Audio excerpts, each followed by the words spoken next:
7 macam perkara yang merusak akidah dan keimanan, merusak amal perbuatan yang sudah kita kerjakan, merusak sendi-sendi kehidupan sosial, pendek kata merusak segala hal di dalam kehidupan kita. Jauhilah olehmu 7 macam perkara yang merusak. Yang pertama, asyirku billah, menyekutukan Allah subhanahu wa ta'ala. Agama dimulai dari keyakinan, maka kehancuran agama selalu dimulai dari kehancuran keyakinan, iman atau akidah yang dimiliki oleh seseorang. Dan untuk menghancurkan nilai-nilai iman yang kita miliki ini, orang rasanya tidak akan menghantam kita dengan peluru kendali. Orang tidak akan mengirimkan nuklir ke sini. Orang tidak juga akan mengirimkan satuan militernya ke sini. Untuk menghancurkan nilai-nilai iman, dibanjiri kita dengan paham-paham yang merusak dan mendangkalkan akidah. Baik ia bernama materialisme, baik ia bernama sekularisme, baik ia bernama banjirnya maksiat dan munkarat, baik ia bernama banjirnya peradaban dan kebudayaan yang menghancurkan moral daripada anak-anak kita, sedikit demi sedikit melenturkan dan melunturkan nilai-nilai keimanan kita, untuk kemudian pada waktunya nilai iman itu akan bertukar dan berganti menjadi nilai syirik kepada Allah subhanahu wa ta'ala. Atau pada sisi lain, menjadikan yang selain Allah sebagai tujuan akhir daripada kehidupan kita. Sedangkan kita sama-sama maklum bahwa di dalam pandangan agama Islam, dosa yang tidak berampun, dosa yang terbesar, termasuk dalam kategori bapak moyangnya dosa, tidak lain adalah syirik, yakni menyekutukan Allah subhanahu wa ta'ala. Pola penghancuran iman ini memang berstrategi.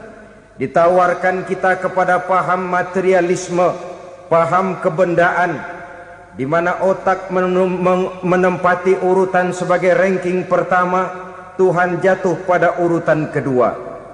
Lalu menyusul kepada paham sekularisme, Allah dipisahkan dari seluruh kegiatan hidup ini, untuk pada gilirannya menjadikan yang selain Allah sebagai tujuan akhir daripada seluruh kegiatan hidup kita.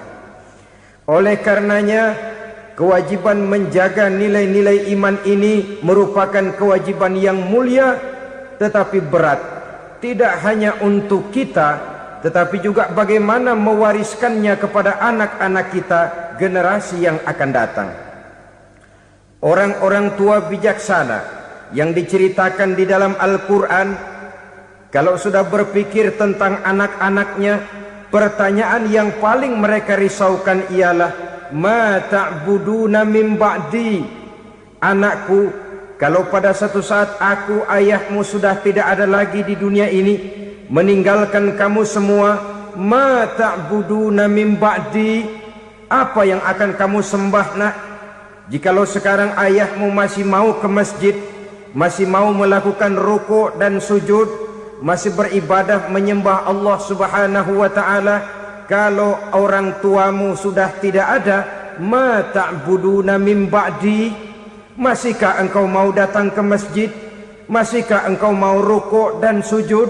Masihkah engkau mau menyembah Allah subhanahu wa ta'ala? Pertanyaan ini yang dipikirkan oleh Nabi Yakub kepada putra-putranya. Pertanyaan ini yang diteruskan oleh Nabi Ibrahim kepada anak-anaknya. Pertanyaan ini yang diwariskan oleh generasi ulama'us salafus saleh kepada para generasi berikutnya. Bagaimana kita generasi sekarang? Kita orang-orang tua sekarang bukan berfikir ma ta'buduna min ba'di, malah yang kita fikirkan ma ta'kuluna min ba'di. Kalau bapak tidak ada nanti kamu makan apa nak? Perkara kamu nyembah apa urusan nomor 18. Yang penting kamu nanti hidup bisa makan, nak. Maka kita sibuk mewariskan harta kepada anak-anak kita. Kita sibuk mewariskan kebun dan tanah kepada anak-anak kita. Kita sibuk mewariskan pabrik kepada anak-anak kita. Sementara kita lupa mewariskan intan yang paling mahal, mewariskan mutiara yang paling berharga, yaitu nilai iman kepada Allah Subhanahu wa ta'ala. Alangkah baiknya apabila warisan harta, warisan tanah dan kebun, warisan rumah dan pabrik didasari lebih dahulu dengan mewariskan nilai iman kepada Allah Subhanahu wa ta'ala. Sebagai orang-orang tua, kita boleh bersedih kalau anak kita tidak mengerti komputer. Kita boleh bersedih kalau anak kita tidak mengerti matematika. Kita boleh bersedih kalau anak kita tidak mengerti bahasa Inggris. Tapi sewajarnya lebih bersedihlah kita orang tua jikalau mempunyai anak yang tidak kenal Allah sebagai Tuhannya, yang kemudian tidak mau rukuk dan sujud kepada Allah Tuhannya. Itulah kemalangan yang paling malang bila kita meninggalkan generasi yang tidak bertauhid kepada Allah Subhanahu wa ta'ala. Betapapun anak kita tidak ngerti komputer, saudara, paling-paling kerugiannya cuma kerugian dunia. Masuk dia ke alam barzakh, munkar nakir tidak akan sempat tanya kau belajar komputer apa tidak. Kumpul dia di padang mahsyar, malaikat juga tidak akan tanya matematikamu nilainya berapa. Yang ditanya kau kenal Allah, kau rukuk dan sujud kepadanya, kau pernah datang ke masjid. Oleh karena itu sekali lagi, menjaga nilai iman tidak hanya untuk kita, tetapi juga mewariskannya kepada anak-anak kita, generasi yang akan datang. Sungguh kemalangan yang paling besar apabila kita meninggalkan anak-anak kita. Mereka kita tinggalkan lemah ekonominya, itu tidak baik. Mereka kita tinggalkan lemah otaknya, itu pun akan membuat mereka tertinggal oleh yang lain. Tapi yang paling celaka jikalau kita tinggalkan mereka dalam kondisi lemah imannya, rapuh akidahnya, tidak baik dan tidak betul keyakinan hidupnya. Oleh karena itu Nabi berpesan, jauhilah 7 perkara yang merusak. Yang pertama, syirik kepada Allah Subhanahu wa ta'ala. Menyekutukan Allah baik dalam ucapan, dalam keyakinan ataupun dalam perbuatan. Ini perkara pertama yang termasuk 7 perusak besar di dalam kehidupan. Kalau sudah jatuh kita ke lembah syirik, bagaimanapun banyak kebaikan yang kita kerjakan, berjiwa sosial, bertangan pemurah, gemar menolong orang lain, kalau memang dasarnya syirik, maka seluruh kebaikan kita akan hancur, tidak akan ada nilainya dalam pandangan Allah Subhanahu wa ta'ala. Dalam pandangan manusia mungkin kita dicatat sebagai orang sosial, gemar menolong orang lain, tidak berpangku tangan melihat orang yang mendapat kesulitan. Tapi oleh karena dasarnya syirik, dasarnya tidak mentauhidkan Allah, maka seluruh nilai kebaikan yang kita kerjakan tidak akan ada nilainya dalam pandangan Allah Subhanahu wa ta'ala. Maka jagalah iman kita jangan sampai dihinggapi penyakit syirik yang bagaimana kecilnya sekalipun. Sekali lagi, baik syirik dalam bentuk ucapan, syirik dalam bentuk keyakinan, sampai kepada syirik dalam bentuk perbuatan, kita berhindar kepada sifat-sifat yang sedemikian itu. Karena apa? Dalam satu ayat Quran Allah Subhanahu wa ta'ala menjelaskan, innallaha la yaghfiru ayyushraka bih wa yaghfiru ma duna dzalika liman yasha. Allah tidak akan memberi ampun kepada orang-orang yang menyekutukannya, tapi Allah masih mau memberikan ampun kepada dosa-dosa yang selain itu bagi orang-orang yang dikehendakinya. Dosa selain syirik, apabila kita bertaubat, Allah masih mau mengampuni. Tapi kalau sudah jatuh ke tempat syirik, itu sudah dosa yang tidak berampun. Taubatnya tidak lain melepas syirik, kembali kepada tauhid, berkeyakinan bahwa hanya ada Allah Subhanahu wa ta'ala, Tuhan satu-satunya, yang lam yalid walam yulad walam yakul lahu kufuwan ahad. Tidak beranak, tidak pula diperanakkan, dan tidak satu pun yang dapat menyerupai Tuhan Allah Subhanahu wa ta'ala. Saudara-saudara kaum muslimin rahimakumullah, bahwa kita di zaman sekarang memang tidak menyembah berhala, ya. Bahwa kita tidak berterang-terangan mengatakan Tuhan lebih dari satu, memang. Bahwa kita tidak berkeyakinan Tuhan itu punya anak atau diperanakkan, tentu. Tapi dalam perbuatan dan i'tiqad kita kadang-kadang jatuh tanpa kita sadari ke tempat yang bernama syirik ini. Oleh karenanya, di zaman di mana teknologi makin canggih, di mana kemajuan pembangunan makin menjangkau berbagai aspek kehidupan, diperlukan keseimbangan antara kemajuan fisik material dengan kemajuan mental spiritual. Apabila tidak ada keseimbangan, yang terwujud tentulah kepincangan, yang diawali dengan pincangnya cara kita berpikir, sehingga pada akhirnya akan mengarah kepada pincangnya cara kita berbuat dan bertindak di dalam kehidupan kita. Oleh karena itu Nabi berpesan, jauhilah sifat syirik, karena syirik merupakan dosa yang teramat besar. Ini sifat merusak yang pertama. Yang kedua, kata Nabi, wasihra, jauhilah sihir. Sihir ini juga termasuk perkara yang merusak kehidupan. Kita semua sama-sama maklum bahwa sihir sebenarnya bukan persoalan baru. Sejak sebelum datang Islam, sihir itu sudah ada. Di zaman Yunani kuno sihir ada, di zaman Mesir kuno, di zaman Cina kuno, dan yang lain-lain yang serba kuno, sihir itu sudah ada. Bahkan para nabi pun, para rasul yang diutus oleh Allah Subhanahu wa ta'ala, senantiasa berhadapan dengan ahli-ahli sihir untuk menguji kebenaran dari misi yang mereka bawa. Sihir adalah perbuatan di luar kebiasaan yang bisa dikerjakan oleh ahlinya dengan bantuan jin atau setan. Hukum mempelajari sihir adalah haram, mengamalkannya lebih haram lagi. Sebab itu saudara-saudara, sihir merupakan perbuatan merusak yang harus kita jauhi. Ciri-ciri daripada perbuatan sihir, pertama, ia mengandung tipuan, bayangan khayal. Di zaman Nabi Musa misalnya, orang melihat tambang-tambang itu seperti ular. Nabi Musa melayangkan tongkatnya menjadi ular-ular besar yang memakan ular-ular kecil ciptaan tukang-tukang sihir Fir'aun tadi. Lalu sihir bisa terjadi dengan bantuan jin kafir atau setan. Kemudian ciri yang ketiga, sifatnya halus dan tersembunyi.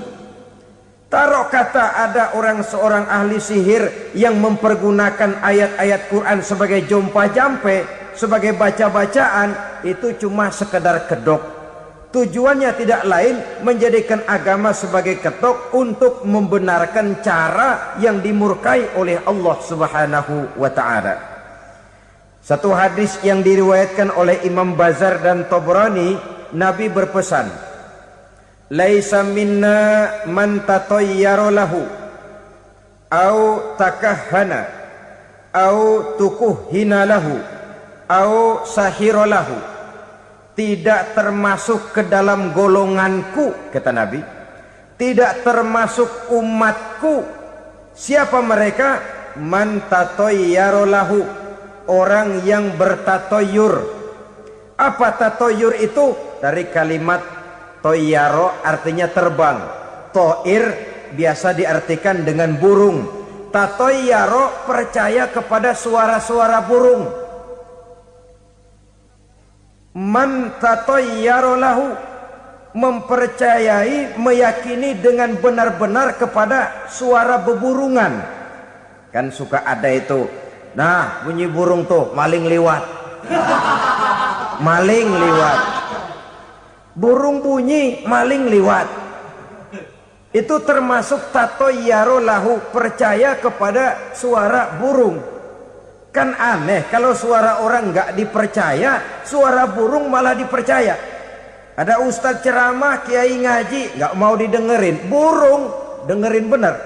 Nah, suaranya dari sebelah mana? Belah kulon. Nah, itu tandanya ano. Habis dihitung-hitung. Itu termasuk tatoyyaro lahu. Au takahana, atau bertenung, au tukuhina, atau minta ditenungkan, au sahirolahu, atau melakukan perbuatan sihir, atau minta disihirkan. Laisa minna, tidak termasuk ke dalam golonganku, kata Nabi.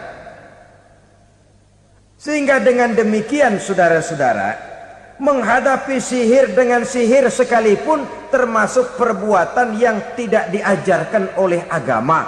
Kita kan mempelajari sihir untuk jaga diri, tidak apa-apa. Yang dilarang mengamalkannya, dilarang juga mempelajarinya.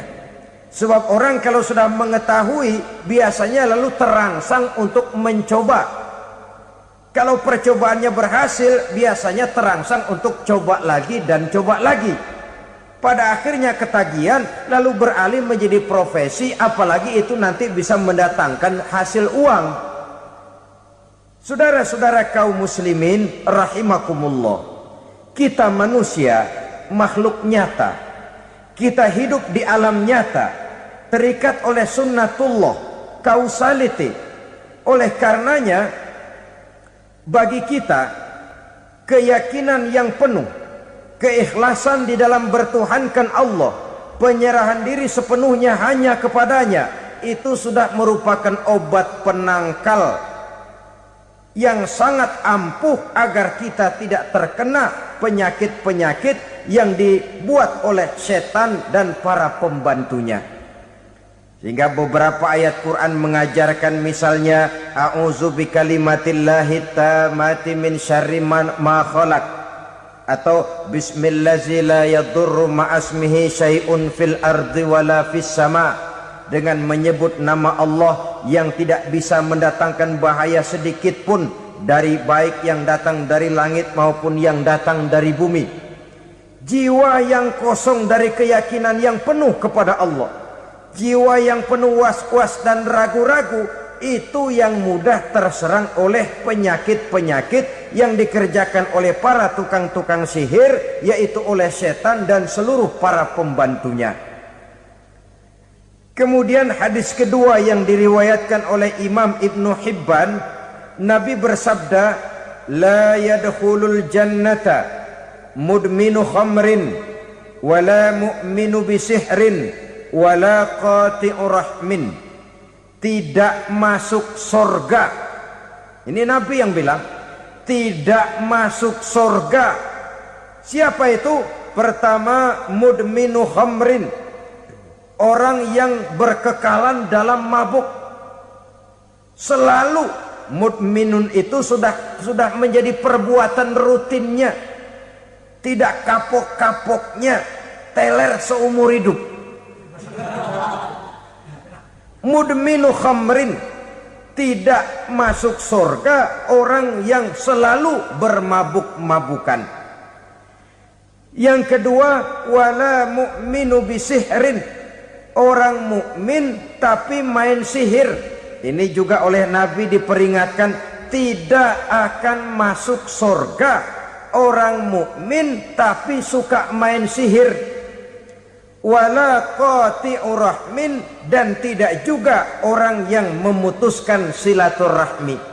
Tiga macam manusia yang diperingatkan Nabi tidak akan masuk surga: orang yang selalu mabuk, orang mukmin yang main sihir, dan orang yang memutuskan silaturahmi.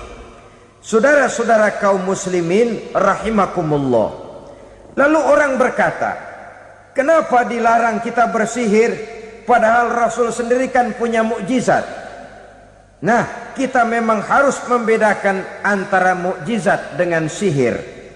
Dalam kehidupan agama kita kenal ada yang namanya mukjizat, ada yang namanya karamah, atau keramat biasa diucapkan, ada yang namanya maunah, ada yang namanya irhas, ada juga yang namanya sihir.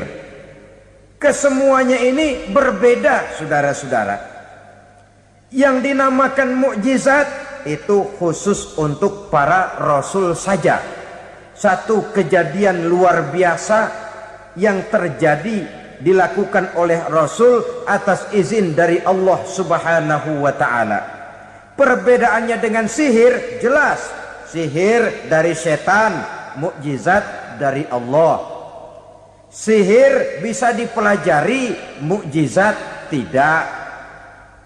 Sihir umumnya untuk maksud-maksud yang tidak baik, sedangkan mukjizat untuk memperkuat kebenaran yang disampaikan oleh para rasul dan ditentang oleh umatnya. Bahkan kafir Quraisy dahulu menganggap orang-orang ahli sihir itu berada dalam satu posisi yang hina, sehingga mereka mengatakan dan menuduh Nabi Muhammad sebagai tukang sihir. Tuduhan sebagai tukang sihir adalah tuduhan yang sangat aib dan hina. Di tengah masyarakat kufar jahiliyah, kedudukan tukang sihir dipandang sebagai kedudukan yang hina, sehingga mereka mengejek Nabi dengan sebutan tukang sihir. Jadi mukjizat hanya untuk Rasul saja. Kemudian karomah. Karomah ini asal kata dari karomah, kehormatan, kemuliaan yang diberikan Allah kepada hamba-hambanya yang rajin mendekatkan diri kepadanya. Oleh karena ketekunannya melaksanakan ibadah, Allah memberikan keistimewaan kepada orang itu, yang dengan keistimewaannya dia bisa mengerjakan yang tidak bisa dikerjakan oleh orang lain. Karomah hanya bisa dicapai dengan prestasi ibadah.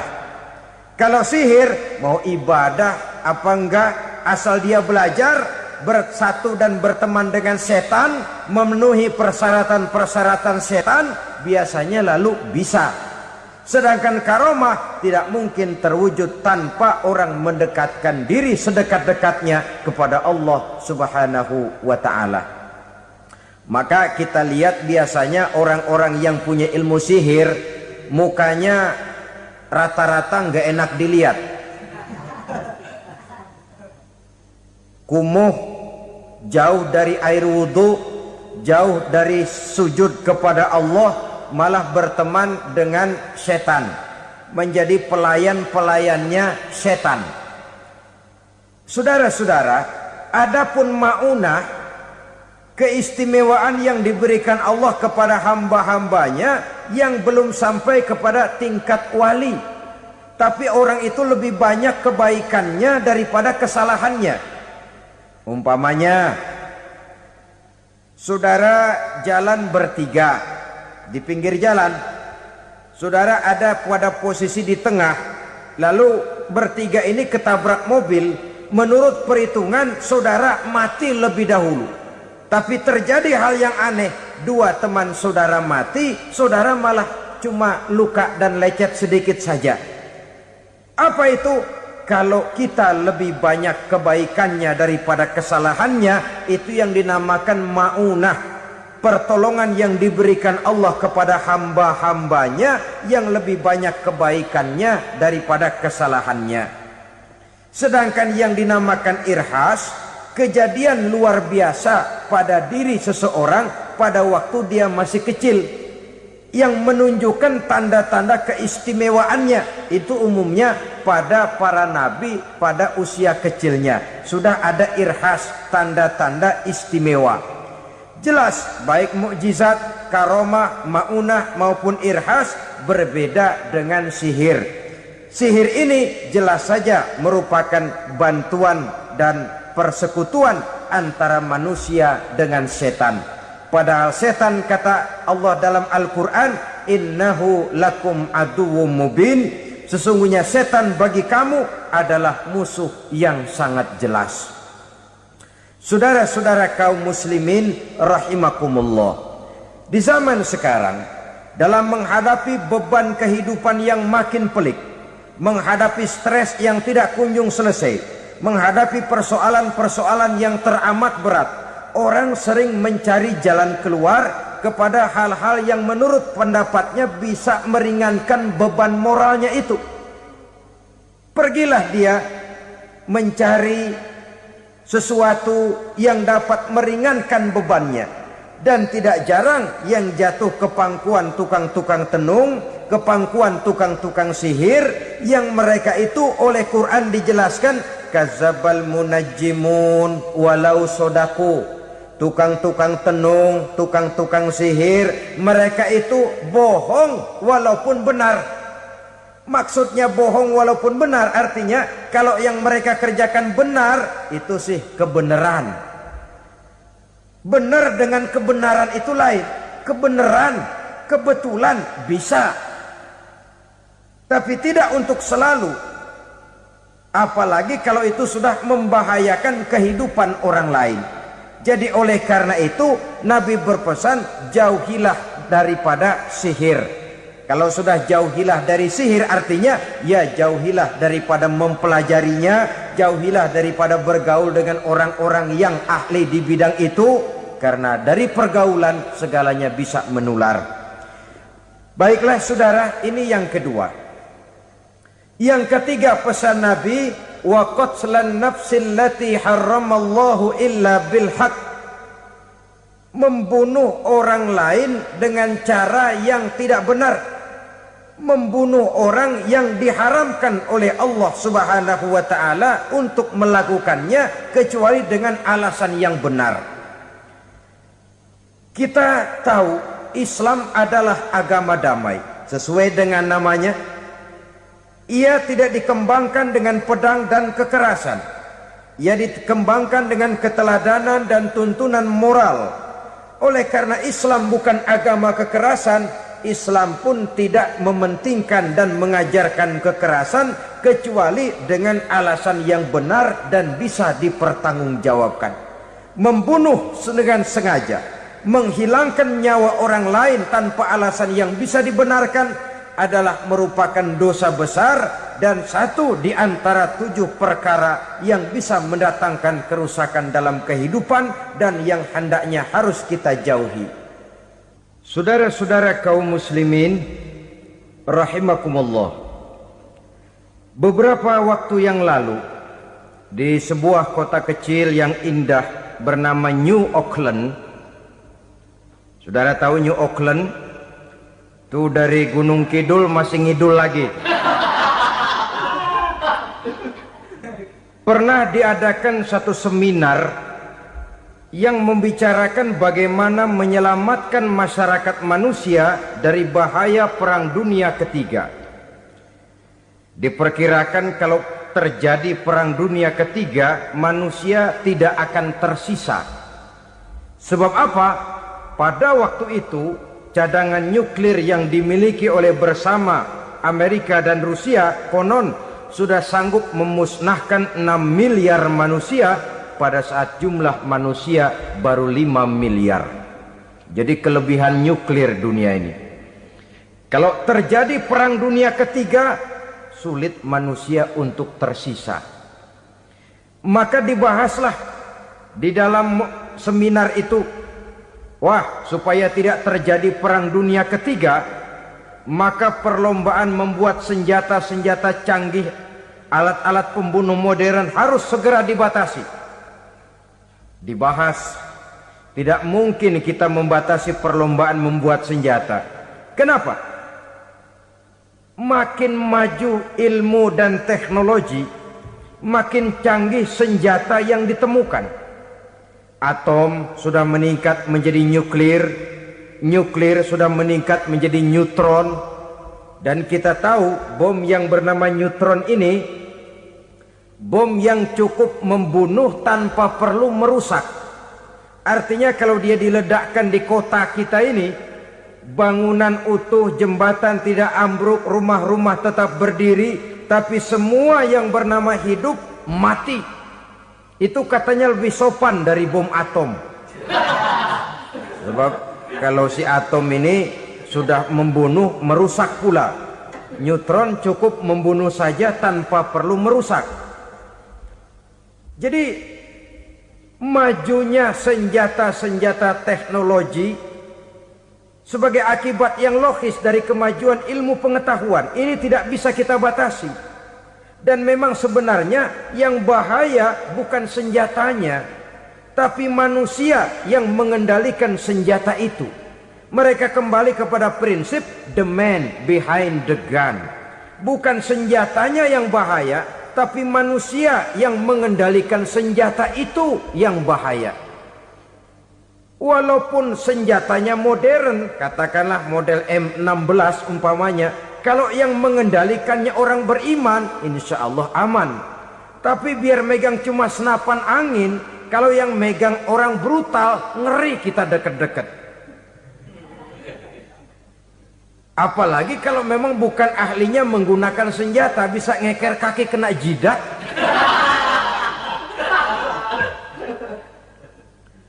Mereka kembali kepada prinsip lama yang tetap baru.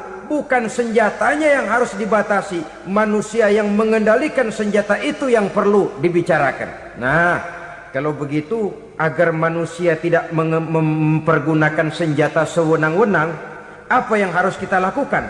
Ya, manusianya harus bermoral. Ya, tapi moral yang mana? Di dunia ini banyak ajaran tentang moral. Itu pun mudah saja. Di sini kan kita undang saja ahli dari berbagai agama untuk membicarakan konsep perdamaian menurut agamanya masing-masing. Baik, setuju itu? Setuju. Maka tampillah para ahli agama, mereka kembali kepada prinsip moral daripada konsep yang terkandung di dalam ajaran agama untuk menegakkan perdamaian. Mula-mula naiklah ahli dari agama Hindu, dibacakan konsep perdamaian menurut ajaran agama Hindu, bahwa untuk damai manusia harus meninggalkan nafsu keduniaannya, menempuh samsara dan sebagainya untuk mencapai nirwana, menjauhi kemegahan dan kemewahan dunia. Ini lalu dibahas, rasanya juga tidak mungkin ini. Kemudian dari agama Nasrani, bahwa untuk damai manusia harus menciptakan sifat kasih sayang. Kalau ditampar pipi kiri, berikan pipi yang kanan. Kalau diberikan selendang, berikan baju. Nanti orang kasihan, lalu dia tidak akan nampar lagi. Ketika ini dibahas, ternyata rasanya pun tidak mungkin bisa diterima. Karena apa? Di zaman sekarang orang ditampar pipi kiri, dikasih pipi kanan, bukan kasihan, gemes. Damai belum tentu, bonyok udah jelas. Lalu ketika dibacakan konsep perdamaian menurut Quran, di mana disampaikan ayat wa jazaa'u sayyi'atin sayyi'atun misluha faman afa wa aslaha fa ajruhu 'ala Allah. Balasan terhadap satu kejahatan adalah kejahatan yang seimbang, tetapi barang siapa yang memberi maaf dan mencari jalan damai, itulah yang terbaik dan akan mendapat pahala dari Allah Subhanahu wa taala. Kamu tidak salah ditampar pipi kirimu, tampar lagi pipi kirinya sekeras dia menampar pipi kirimu. Nanti orang tidak mau menampar kita karena dia tahu kalau dia tampar kita, dia akan menderita tamparan sekeras dia menampar kita. Akan terjadilah prinsip saling hormat menghormati, tidak saling ganggu, tidak saling usil, tidak saling jahil. Atas dasar ini perdamaian bisa ditegakkan. Mereka bisa menerima konsep ini, tapi kemudian seminar ditutup tanpa satu keputusan resmi. Kenapa? Terus terang mereka kagum dengan konsep Islam, tapi sentimen lama terhadap nilai-nilai Islam telah menutup mata mereka untuk menerima kebenaran dari ajaran Al-Quranul Karim. Saudara-saudara kaum muslimin rahimakumullah, kembali kita kepada persoalan pokok. Roh adalah dari Allah. Dia akan kembali kepada Allah, milik mutlak dari Allah. Tidak pantas kita merampasnya dari orang lain. Tidak wajar kita menghilangkannya tanpa alasan yang dibenarkan oleh agama. Di zaman sekarang akibat persaingan hidup yang makin tajam, lapangan kerja yang makin sulit, tensi ekonomi yang makin tinggi, atau karena nilai moral yang makin rendah, atau juga karena rapuhnya pegangan orang kepada agama, nyawa rasanya sudah sedemikian murahnya. Berbagai kasus membuat berdiri bulu roma kita. Ada mayit, ada manusia dipotong 6, dicincang macam kambing. Ada yang dipotong 5, ada yang dipotong 13, dikardusin, dibuang ke tempat sampah. Inna lillahi wa inna ilaihi raji'un. Gejala apa ini? Kanibalisme. Manusia sudah demikian sadisnya, manusia sudah sedemikian buasnya, sehingga sesama manusia diperlakukan seperti hewan. Padahal hewan sendiri belum pernah macan makan macan, bagaimanapun buasnya macan. Belum pernah serigala memakan serigala, bagaimanapun brutalnya serigala. Tetapi manusia makan manusia di zaman sekarang kadang jadi kenyataan dalam kehidupan kita. Kadang persoalannya remeh saja. Soal uang 200 perak, pisau bicara, nyawa melayang.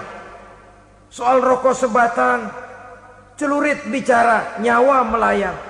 Soal-soal yang sama sekali tidak prinsip, begitu mudah kita menghilangkan nyawa orang lain. Padahal Nabi pernah memperingatkan, apabila dua orang muslim sudah berkelahi dan berbunuh-bunuhan, al-qatil wal maktul finnar, yang membunuh dan yang terbunuh dua-duanya neraka. Sahabat heran, ya Rasul, kalau yang terbunuh, kalau yang membunuh masuk neraka itu sih wajar, tapi yang terbunuh kenapa neraka juga? Beliau menjawab, dua-duanya sudah punya niat untuk saling membunuh. Niatnya itu yang diponten. Yang terbunuh cuman lagi apes aja, keduluan dia.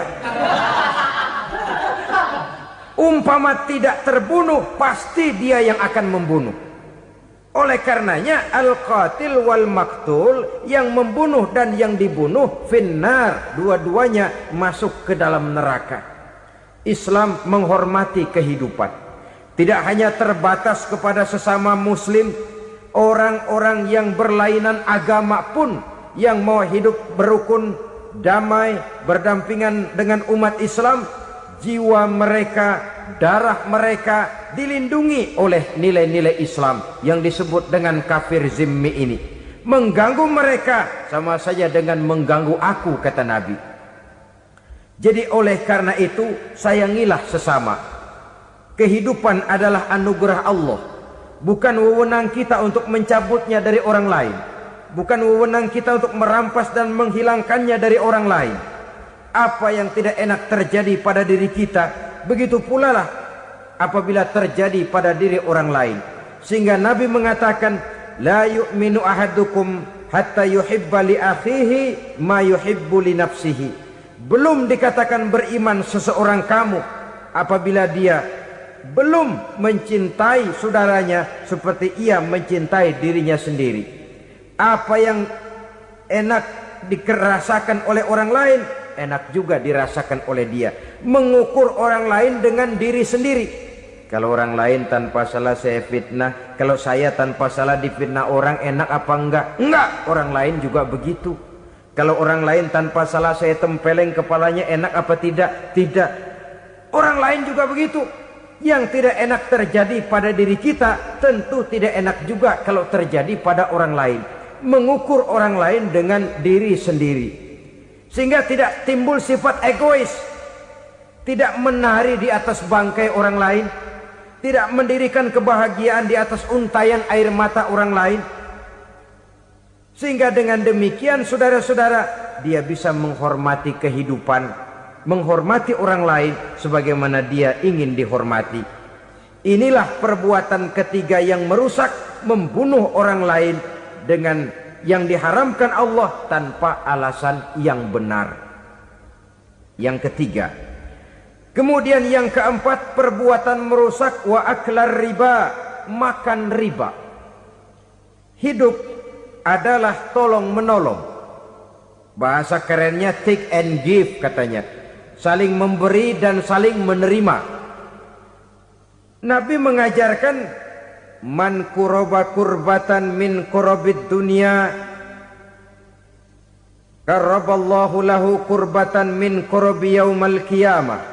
Wallahu fi aunil abdi madamal abdu fi auni akhihi. Siapa yang meringankan beban dari beban-beban yang dirita seseorang di dalam kehidupan dunia, Allah akan meringankan bebannya daripada beban-beban yang harus dipikulnya di hari kiamat nanti. Wallahu fi aunil abdi madamal abdu fi auni akhihi. Allah senantiasa akan menolong seorang hamba selama hamba itu masih mau menolong saudaranya. Allah selalu akan menolong seorang hamba selama hamba itu masih mau menolong saudaranya. Apabila kita sudah berpangku tangan terhadap kesulitan orang lain, biasanya pun pada saat kita mendapat kesulitan, kita akan sulit juga memperoleh pertolongan.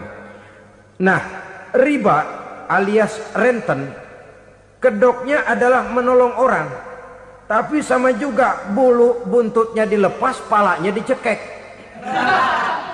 Menolong orang pada akhirnya menjadi beban bagi seseorang, dan memang mencari orang-orang yang berada dalam posisi kesulitan.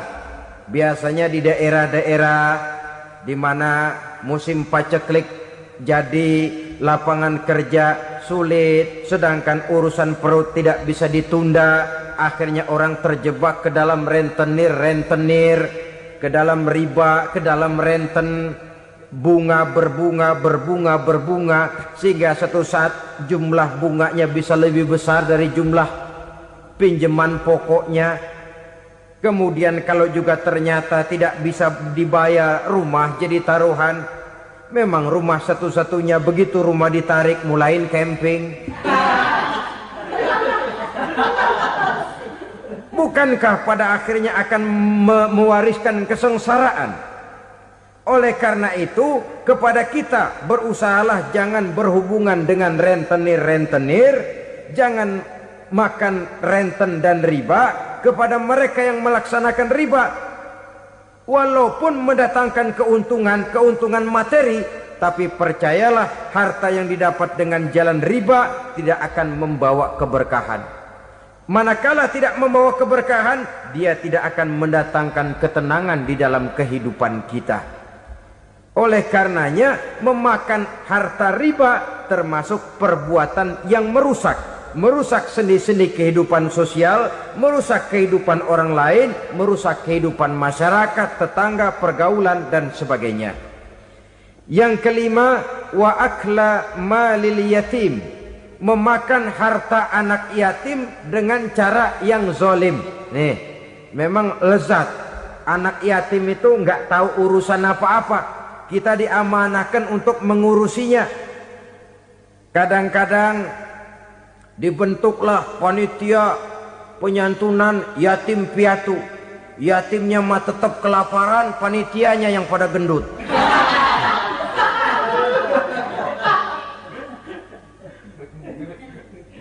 Padahal memakan harta anak yatim termasuk perbuatan dosa besar, dan menjantuni yatim merupakan perbuatan mulia.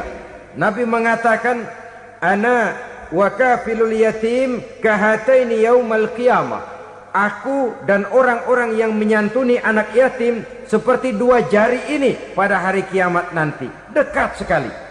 Jikalau ingin di hari akhir nanti dekat dengan Rasul, bersahabatlah dengan anak-anak yatim. Jadilah pengurus anak-anak yatim. Bangunlah panti-panti asuhan yatim. Pada saat bapak ibunya meninggal, kitalah yang menjadi orang tuanya. Bahkan sedemikian besar perhatian Islam terhadap anak-anak yatim ini, sehingga Quran memberikan peringatan, ara'aital ladzi yukadzibu biddin fadzalikal ladzi yad'ul yatim wa la yahuddu ala ta'amil miskin. Tahukah kamu siapa orang yang mendustakan agama, beragama tapi dianggap dusta, salatnya dusta, puasanya dusta karena agamanya sudah berdusta.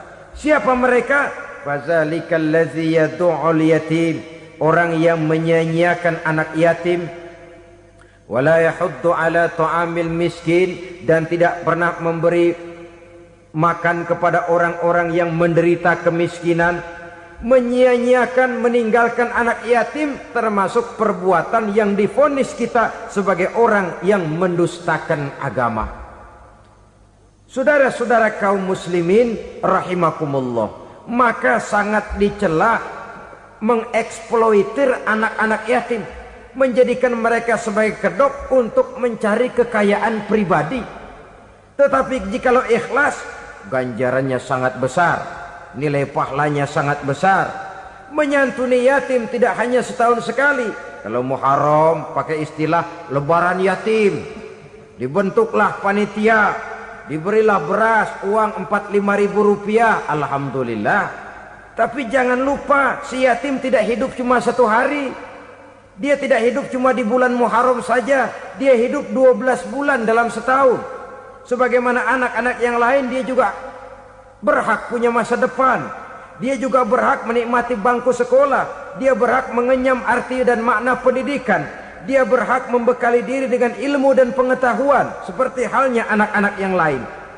Maka kita yang diberikan keluasan oleh Allah, ingatlah itu, bersahabatlah dengan anak-anak yatim, santuni mereka. Perkara setahun sekali di bulan Muharram, alhamdulillah, itu bagus, bin Thayyib alias baik. Tapi tentu dan tentu sekali lagi, si yatim tidak hanya hidup di bulan Muharram. Dia hidup 12 bulan dalam setahun, 24 jam di dalam sehari. Oleh karenanya, menyia-nyiakan mereka pada saat posisi kita memang mampu akan memojokkan kita dalam satu posisi di mana kita dianggap sebagai orang yang mendustakan agama, memakan harta anak yatim dengan cara yang zolim. Bapaknya udah meninggal, kebunnya lebar, anaknya dikelecehin. Nah, dah kamu gak usah pusing, nanti saya yang ngurus. Akhirnya bukan ngurus, nguras. Si yatim mungkin tidak tahu bahwa dia disia-siakan, haknya diambil, miliknya dizolimi. Tapi Allah yang akan membalasnya dengan seadil-adilnya. Maka makan harta anak yatim biasanya balasannya tokcer bin paten. Nggak banyak selang tempo itu, nggak percaya cobain dah. Nyobain aja kan nggak bayar, umpama. Memakan harta anak yatim dengan cara yang zolim, ganjarannya biasanya kontan. Kenapa? Ratapan si miskin, untayan air matanya, jeritan kepedihan hatinya, membuka pintu langit, permohonannya diijabah, getaran hatinya didengarkan oleh Allah. Maka balasannya biasanya kontan, spontan, tidak menunggu waktu terlalu lama. Itu di dunia, belum lagi di akhirat nanti. Bukankah dalam riwayat Mi'raj diceritakan Nabi melihat di neraka itu orang perutnya sebesar rumah? La haula wala quwata. Itu perut kayak rumah, bagaimana jalannya tuh orang? Dan memang gak jalan, diseret-seret oleh malaikat di neraka itu. Hancur perutnya, amburadul itu perut. Berantakan isinya, dibulatkan lagi, diseret lagi, hancur lagi, dibulatkan lagi. Sampai Nabi tanya, orang itu begitu berat siksanya kenapa ya Jibril? Itu Muhammad, waktu di dunia dulu rakus banget makan harta anak yatim. Begitu vonisnya, begitu menyedihkan nasibnya di akhirat. Tapi di dunia pun ketidakberkahan itu sudah membayangi kehidupannya.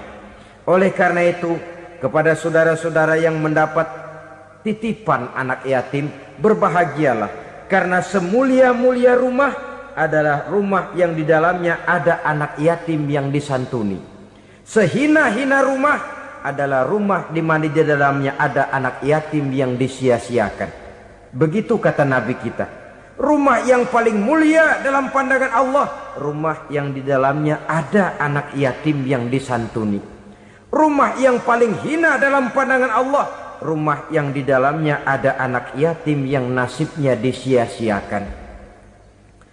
Berbahagialah saudara apabila menjadi penyantun anak-anak yatim, pelindung mereka, sehingga mereka mempunyai masa depan sebagaimana anak-anak lainnya.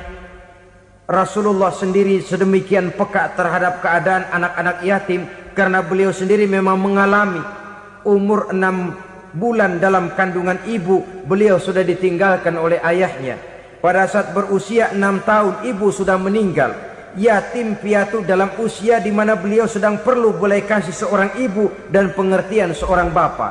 Kepekaan itu lalu timbul, bahkan kemudian sampai kepada beliau berkata, aku dan orang yang menyantuni anak yatim seperti jari tengah dan jari telunjuk di hari akhirat nanti. Sedemikian dekatnya.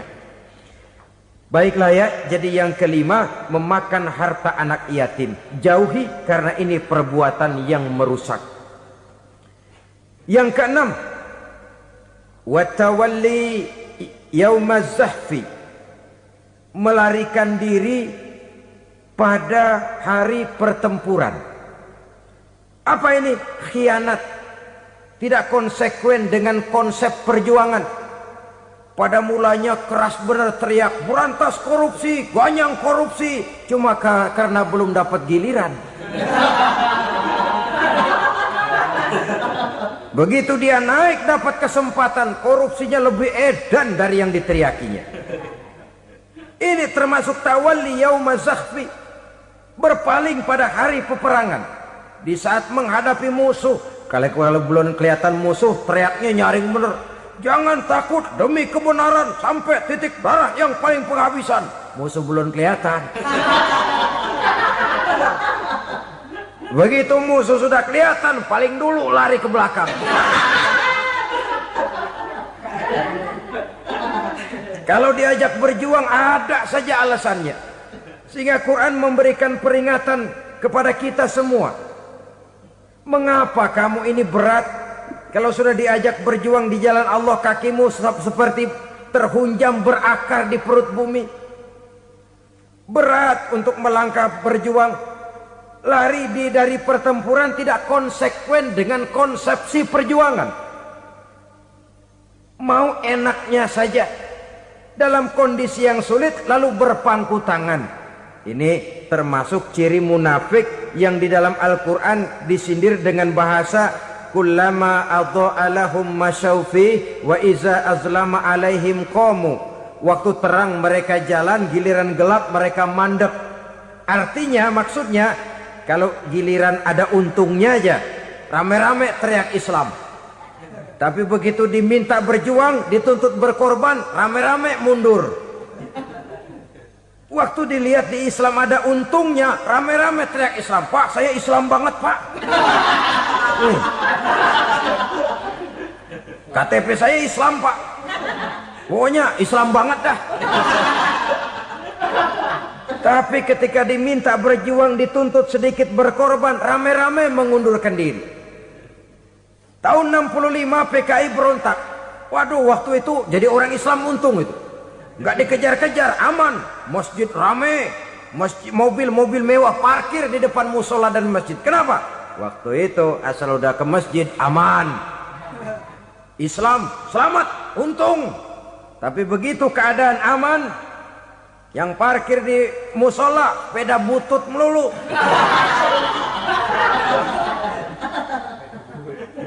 Waktu terang mereka jalan, waktu gelap mereka berhenti. Dikala di Islam ada untungnya, baru wah Islam bagus, Islam hebat.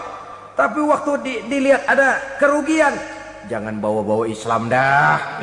Jangan bicara soal Islam, ini kan bukan soal agama. Bukan soal agama. La haula wa la quwata illa billah.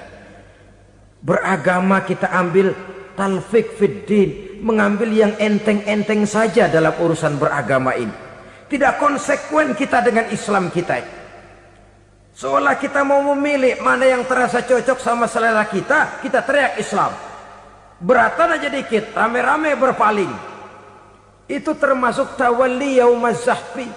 Para pengkhianat, mental-mental hipokrit yang tidak mau konsekuen menghadapi segala bahaya. itu termasuk perbuatan yang merusak. Kenapa? Kalau cuma dia saja yang lari, mungkin tidak jadi soal. Tapi larinya ini akan mempengaruhi orang lain. Nah, pengaruhnya itu yang dicegah. Sebab kalau satu sudah mulai lari, yang lain mulai ngelirik. Ketika yang dilirik kemudian tidak ada reaksi, dia akan ikut lari. Artinya apa? Seorang muslim harus konsekuen dengan konsep perjuangannya, dengan keyakinan keagamaannya, dan tidak memilih yang enak-enak saja di dalam kehidupan beragama. Lari dari pertempuran, bermental khianat, mengkhianati agama, merupakan satu di antara sifat yang merusak. Terakhir saudara,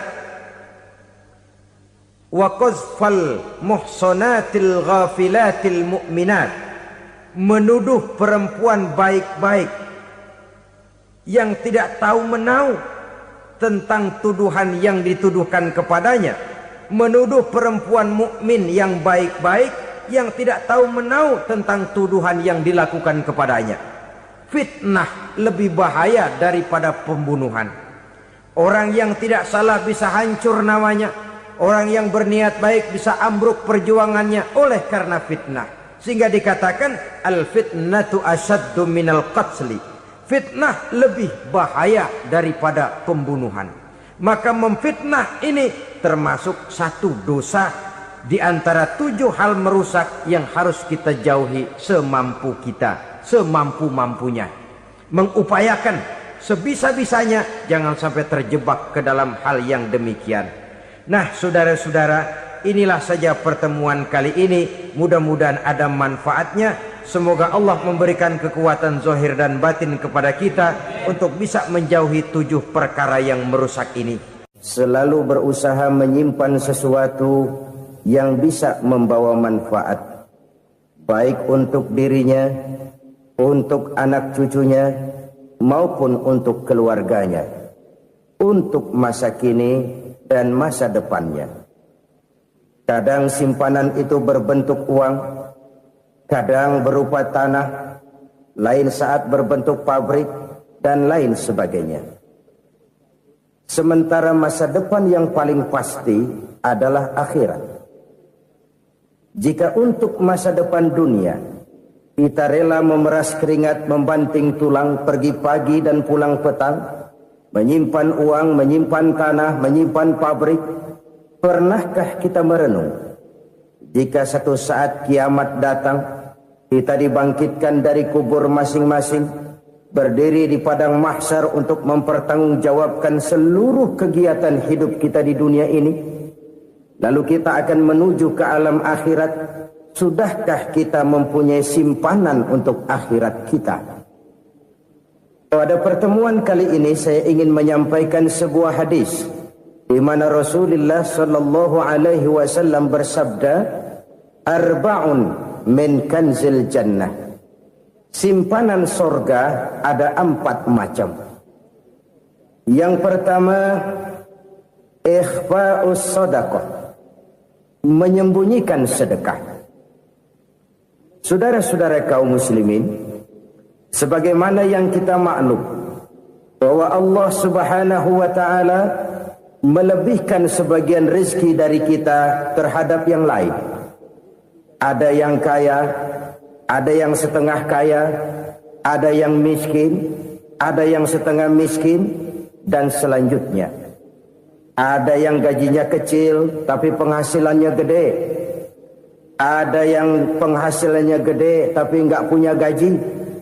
Ada juga yang memang gajinya gede dan penghasilannya gede. Kelebihan rezeki merupakan sunnatullah dan tidak harus membuat kita merasa lebih dari yang lain. Bahkan sebaliknya, kelebihan itu harus membuat kita ringan tangan untuk menolong mereka yang memang memerlukan pertolongan. Kalau saudara diberikan ilmu, maka pertanyaan akhirat cuma satu: ilmumu kau amalkan untuk apa? Kalau saudara diberikan umur yang panjang, pengadilan akhirat juga bertanya satu: umurmu kau habiskan di mana? Tapi kalau saudara diberikan harta, pengadilan akhirat akan bertanya 2: hartamu kau dapat dari mana, kau belanjakan kemana. Dari mananya ditanya, dan kemananya juga ditanya. Oleh karena kita akan dimintakan pertanggungan jawab, maka amanah yang bernama harta ini harus kita gunakan dengan sebaik-baiknya. Ada penggunaan yang merupakan kewajiban, itu zakat namanya. Ada penggunaan yang sewaktu-waktu, itu infak namanya. Ada yang lebih sewaktu-waktu lagi, dan itu sedekah namanya. Zakat dia terikat oleh haul dan nisab, oleh putaran batas waktu dan ukuran dari harta itu sendiri. Sedangkan infak terikat oleh situasi dan kondisi perekonomian seseorang. Sedangkan sedekah tidak terikat dengan apapun. Dalam kondisi seperti apapun kita bisa melakukan sedekah dengan yang terkecil sekalipun. Sampai-sampai Rasulullah sallallahu alaihi wasallam mengajarkan, la tahqiranna minal ma'rufi syai'an walau an talqa akhaka biwajhin talik. Atau ada hadis, tabassumuka fi wajhi akhika laka sedekah. Senyumanmu kepada temanmu adalah sedekah. Jadi untuk melakukan sedekah tidak harus dalam berbentuk uang. Dengan ilmu kita bisa sedekah. Dengan tenaga kita bisa bersedekah, dengan pikiran kita bisa bersedekah, bahkan senyum kepada teman itu pun sedekah. Jadi kalau sedekah dengan uang memang belum punya uang, nyengir aja banyakin. Itu asal pada tempatnya, jangan lalu ketemu tiang listrik cengengesan. Tentu tidak pada tempatnya dan tidak wajar. Nah, sedekah yang paling dicintai Allah adalah sedekah yang disembunyikan. Artinya jauh dari sifat riya. Kan kadang-kadang ada orang sedekah itu disebutkan namanya. Apa tidak bagus? Kalau memang niatnya ikhlas, ya bagus-bagus saja. Untuk memberikan sugesti kepada yang lain. Di Fulan bin Fulan nyumbang sekian, diumumkan. Boleh kalau niatnya untuk memberikan rangsangan kepada yang lain supaya dia menyumbang lebih besar dari orang tadi. Tapi kalau itu mendatangkan riya, maka sedekah yang paling dicintai Allah adalah sedekah yang disembunyikan. Tangan kiri saja tidak tahu apa yang diberikan oleh tangan kanan. Sedekah yang dilakukan dengan ikhlas akan merupakan perbendaharaan surga. Tersembunyi dari pandangan orang lain, tidak seorang pun tahu. Karena memang sikap yang baik adalah melupakan kebaikan dan mengingat kesalahan. Itu salah satu ciri orang bahagia. Orang yang selalu mengingat kesalahannya dan berusaha melupakan segala kebaikannya. Kalau dia akan berada kebaikan, dia tidak bisa ikut, dia merasa rugi karena dia merasa belum pernah berbuat baik. Tapi kalau akan melakukan kesalahan baru, dia ingat kesalahan yang sudah-sudah, sehingga terhalang baginya untuk melakukan satu kesalahan.